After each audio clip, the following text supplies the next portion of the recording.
holding a tablet that was written thousands of years ago and being able to read what it says. It's an amazing feeling. Deep beneath the ruins of Egypt's forgotten capital, archaeologists uncovered a small clay tablet among many others. So what we have here is a clay tablet, as a matter of fact. Its surface scarred, its words long dead. For over 3,000 years, no one knew what it said. If you see a cuneiform tablet for the first time, you're not likely to identify it as writing.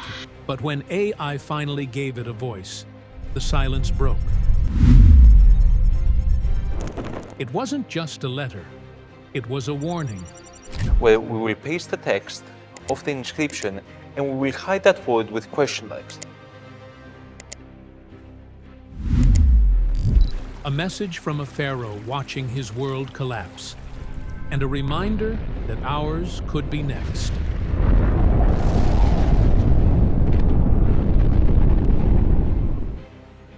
The pharaoh's lost letters. Around the middle of the 1300s BC, the Egyptian pharaoh Akhenaten did something no other ruler had ever dared. He abandoned the old capital and built an entirely new one from scratch on a flat stretch of desert along the Nile. He called it Akhetaten, which means the horizon of the Aten. Today, we know it as Amarna. When the city died, it left behind something far more valuable than gold or statues. It left its paperwork.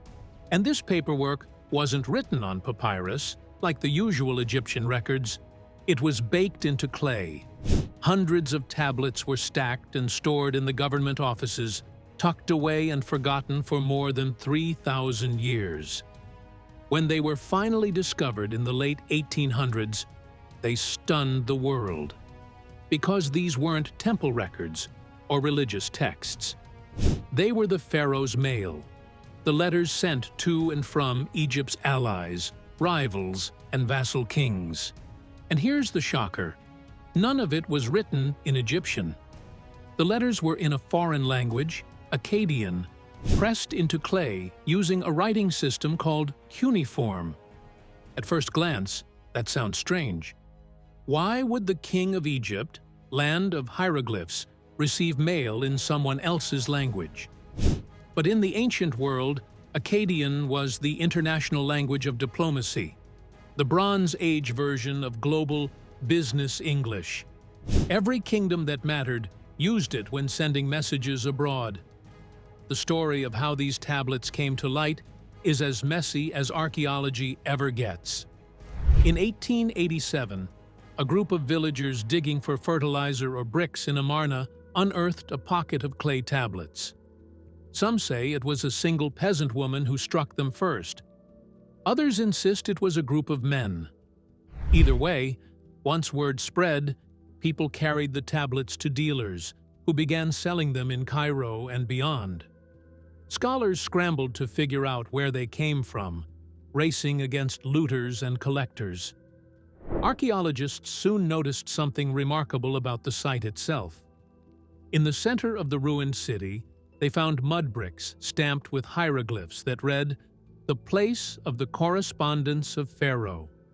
In other words, the official Bureau of Correspondence, an ancient version of a foreign ministry mail room, and it matched where later excavations would find even more tablets. For the first time, it was clear that the letters came directly from the pharaoh's archive, not from a temple, not from a burial, but from an actual government office that once managed international relations. In the following years, professional excavations tried to rescue what the dealers had scattered. In 1891 and 1892, the famous British archaeologist Flinders Petrie dug at Amarna and recovered more pieces of the archive. About a decade later, in 1903, Émile Chassinat, head of the French Institute in Cairo, acquired 2 additional tablets that had turned up on the market. What followed was chaos, because the tablets scattered across the globe almost immediately. Museums competed to buy them, collectors hoarded them, and dealers split sets apart. Today, The largest groups of Amarna letters are divided among several major institutions. Over 200 are in Berlin's Vorderasiatisches Museum. Almost 100 sit in the British Museum in London. About 50 more rest in the Egyptian Museum in Cairo. Smaller collections are housed in Paris at the Louvre, in Moscow at the Pushkin Museum, in Oxford at the Ashmolean, in Chicago at the Oriental Institute, and a handful elsewhere. Each piece is registered, catalogued, and listed by museum number. For anyone trying to study the entire archive, this scatter is the first big problem. The only way to read it all is to hop from country to country, gallery to gallery, notebook to notebook. There is no single shelf labeled Amarna correspondence. It's a worldwide puzzle of fragments, and that's exactly the kind of problem AI was built to solve. If you ever visit one in person, the simplicity is what strikes you. A typical tablet from the Amarna archive is about the size of a man's hand, roughly 6 inches long, 4 inches wide, and maybe half an inch thick. Each one carries rows of tiny wedge-shaped marks, hundreds of them, pressed into damp clay with the tip of a reed stylus. The tablet was then dried, hardened, and stored. What makes these tablets so distinct from the Egypt most of us picture is the writing itself. Cuneiform doesn't look anything like hieroglyphs. It isn't painted or carved in graceful bird and eye symbols. It's angular, dense, and deeply practical. Little wedge impressions arranged in patterns that stand for syllables, words, or ideas. To read cuneiform, you don't spell it out letter by letter. You memorize hundreds of signs, their sound values, and the context that decides which meaning fits. A single sign can represent multiple sounds or even a full word. The result looks alien at first, but the logic is rigorous. It's a system built for clerks and kings, not artists. Among all these tablets, one stands out, EA286, known officially in Berlin as VAT 1642. It's one of the more complete and elegantly written examples, measuring about 8 inches tall and 3.5 inches wide. Today it sits in Berlin's Vorderasiatisches Museum, and up close you can see why readers argue over certain lines. The surface shows water wear and small edge losses, so a few wedge groups fade right where the tablet curves. Those scars are why some signs are uncertain in print, and why modern tools have to tread carefully around the missing bits. And right now, we've got AI tools that can do something those early scholars could only dream of. By feeding in the transcribed symbols from these tablets, artificial intelligence can analyze the patterns, compare them with millions of known sign combinations, and attempt a translation in seconds. What once took months of painstaking work with dictionaries and magnifying glasses can now be done in a blink.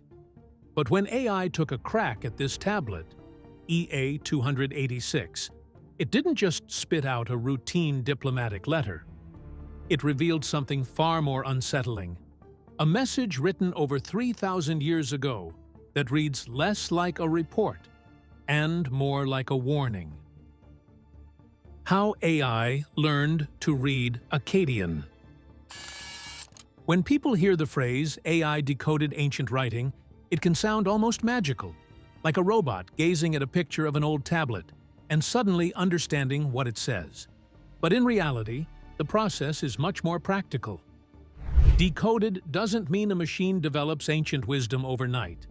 It means the system uses a special type of translation engine known as neural machine translation, or NMT for short. Think of it as a very fast learner, trained to take sentences in one language and predict how those same ideas would appear in another.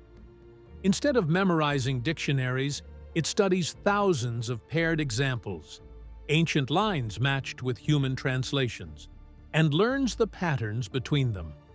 Once trained, the system can look at new lines of Akkadian text and generate a clean, modern English version that follows the same logic.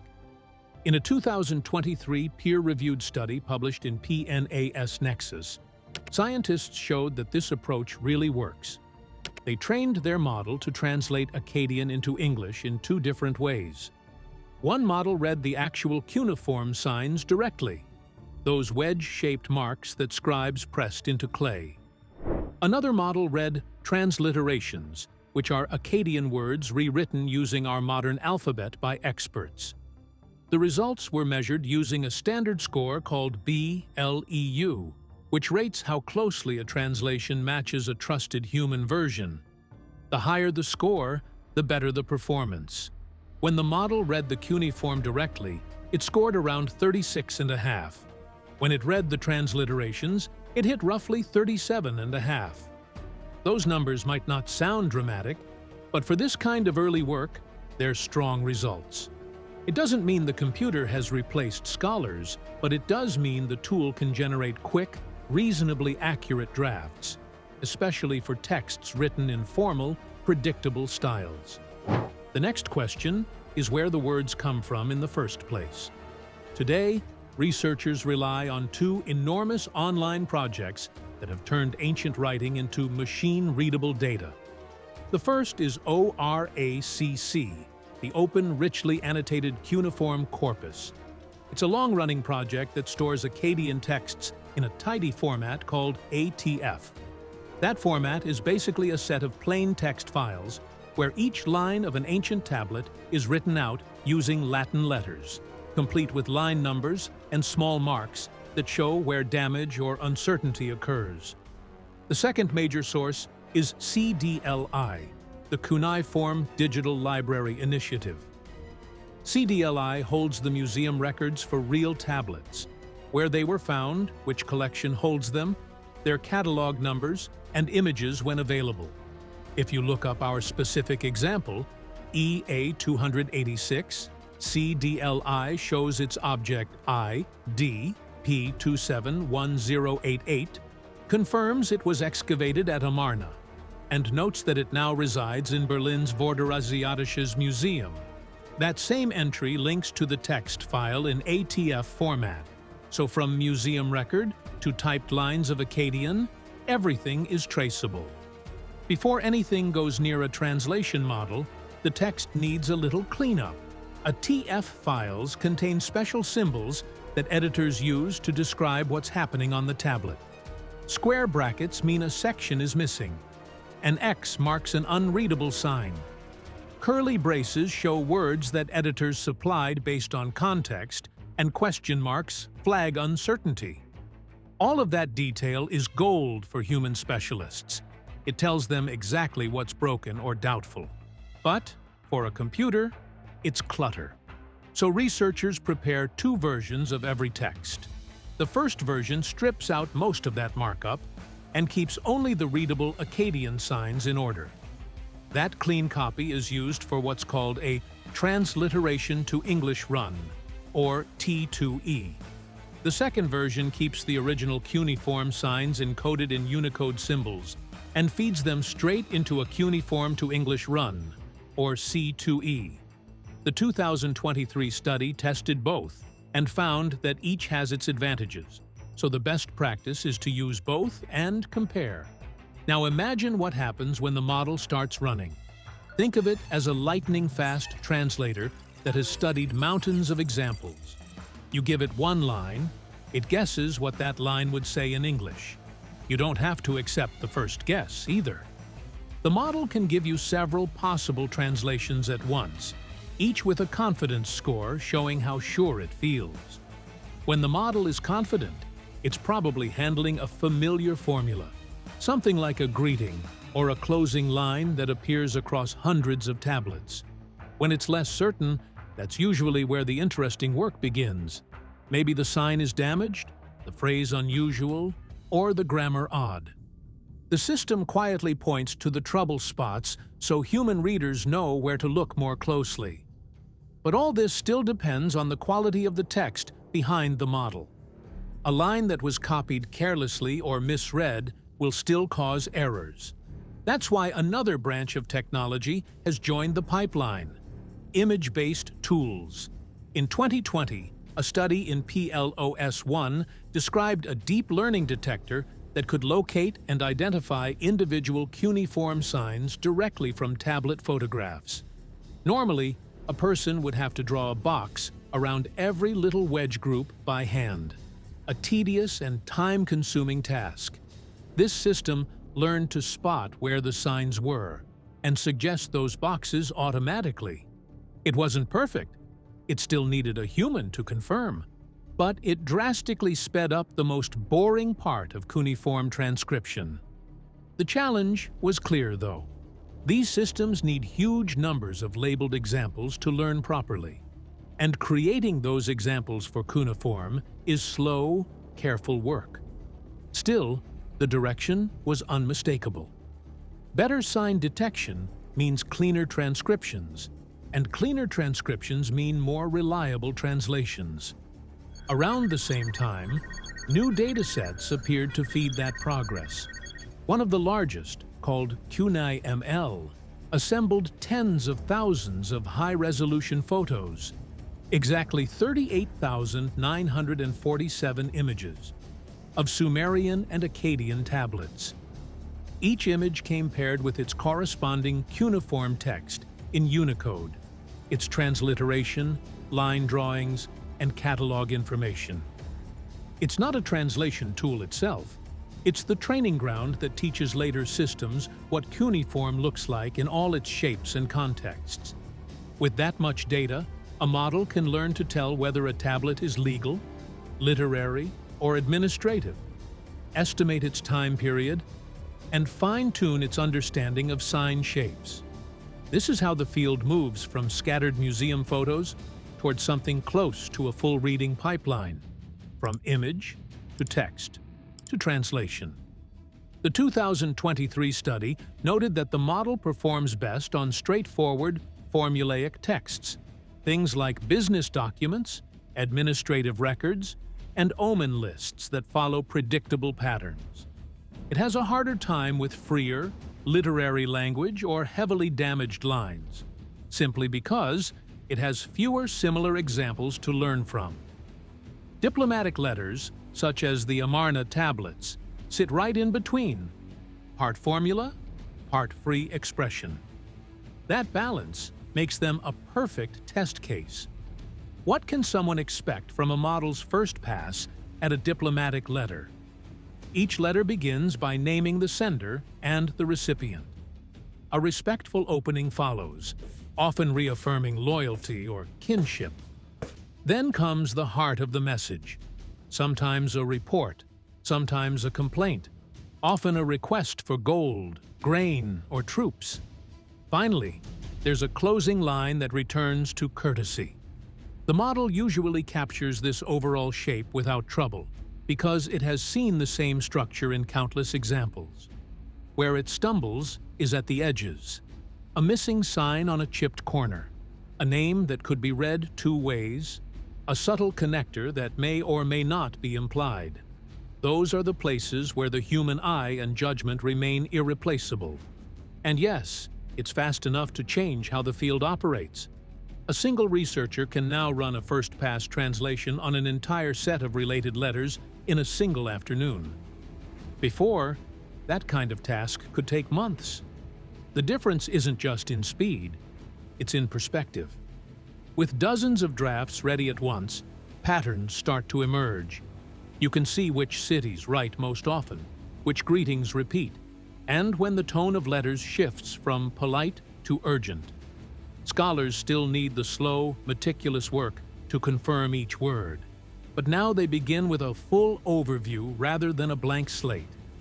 For our letter, EA286, researchers pulled the ATF text from ORACC and CDLI, confirmed the line numbers, and cleaned the file so the model could read it without errors. Two final inputs were prepared, one using the transliteration, the other using the original cuneiform. When the model processed them, the result broke the pattern. This wasn't another polite exchange about tribute or trade. The tone was sharper, uneasy, almost like a warning whispered across the centuries. The warning buried in clay. When the translation model read EA 286, it immediately picked up the rhythm of obedience that defined royal communication in the late Bronze Age. The writer greets the pharaoh with deep humility, bows low, and repeats his devotion again and again. He reminds the king that his authority is not inherited, but granted, that everything he holds comes from the pharaoh's strong arm. Every line of the opening carries that same weight of formality and fear. The careful tone of a ruler who knows his survival depends entirely on loyalty. But soon, the tone darkens. The smooth phrases of obedience give way to short, urgent warnings. The model began returning lines that sounded nothing like the calm routine of taxes, trade, or tribute. Over and over, it found sentences built around loss and danger. Lost are the lands of the king, my lord.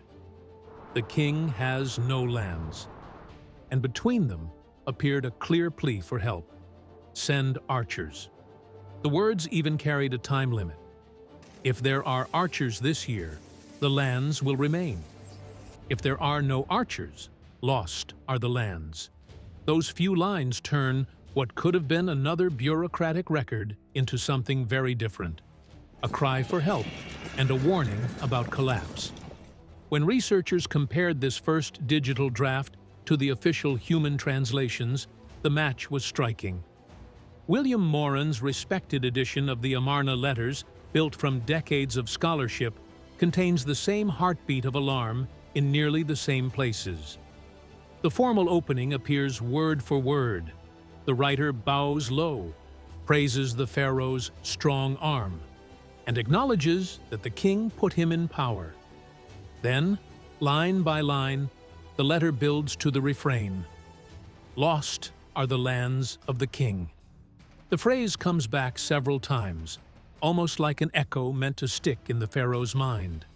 The text then names the threat, blames them for plundering everything, and repeats the condition. If archers come this year, the land survives. If they don't, Egypt loses control. Even across different translations, those same warning phrases stay constant. And here's a hard truth that makes the message feel even more urgent. From this archive, no royal replies have been found. If the court answered, those responses haven't survived at Amarna. What we have are field reports and pleas like this one.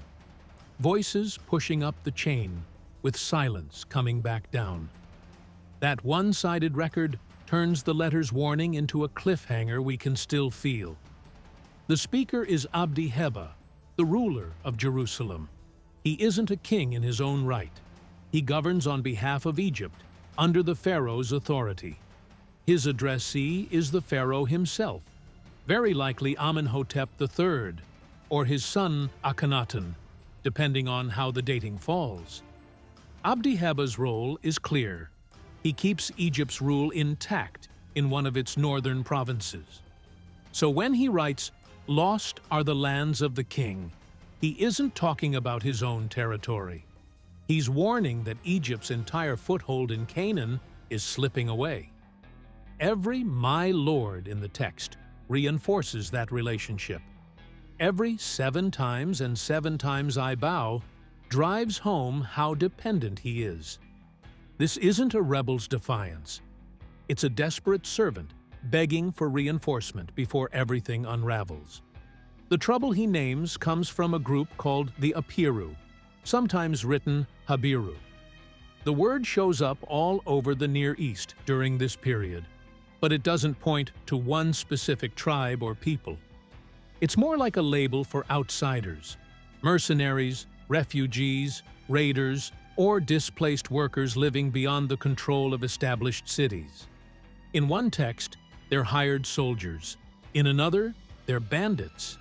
In Abdi Heba's letter, they're the attackers who have plundered all the lands of the king. That's why his plea for archers is not a routine request. It's a demand for Egypt's army to intervene before the rebels seize more ground. The structure of his message makes the urgency even clearer.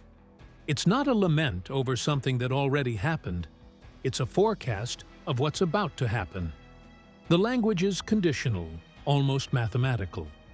If Egypt sends archers this year, the land will remain. If not, it will be lost. That little phrase, "this year," turns the note into a countdown. It's the ancient equivalent of saying, if reinforcements don't arrive immediately, we're finished. Every repetition of lost are the lands tightens that timeline. Even the Egyptian commissioner accused of negligence, Enhamu, sometimes written Yanhamu, appears by name. Abdi-Heba complains that Enhamu is favoring the wrong side and that he, the loyal servant, is being slandered for bringing bad news. Those aren't poetic flourishes, they're administrative details. The letter is essentially a crisis report written by a provincial governor trying to hold the line for his imperial master. The AI model handled most of that structure well. It got the ritual greeting exactly right, followed the shift from loyalty to alarm, and picked out the recurring refrain that frames the whole message. Where it hesitated was in the rough spots, the damaged edges of the clay where letters blur together, or the sections where names vary between sources. For example, Enhamu and Yanhamu are just two spellings of the same official, but the machine wasn't sure which to use. It also smoothed a few connecting words to make the English read more naturally.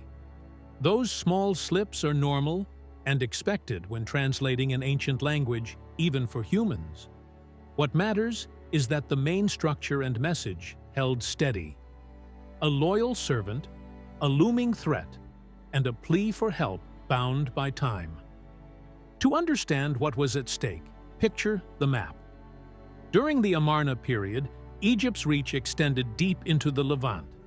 Dozens of city-states, including Jerusalem, existed as vassals under Egyptian oversight. They sent annual tribute, obeyed Egypt's envoys, and expected military protection in return. When Abdi-Heba wrote his letter, Egypt's power was beginning to thin out. Internal shifts, religious reforms, and regional unrest were pulling resources away from the frontier. Local rulers like him were left to fend for themselves, surrounded by enemies who could smell weakness. That's why his message is so sharp. He's telling the Pharaoh that the garrisons once stationed nearby have been withdrawn. He names rival cities and neighbors that have turned hostile.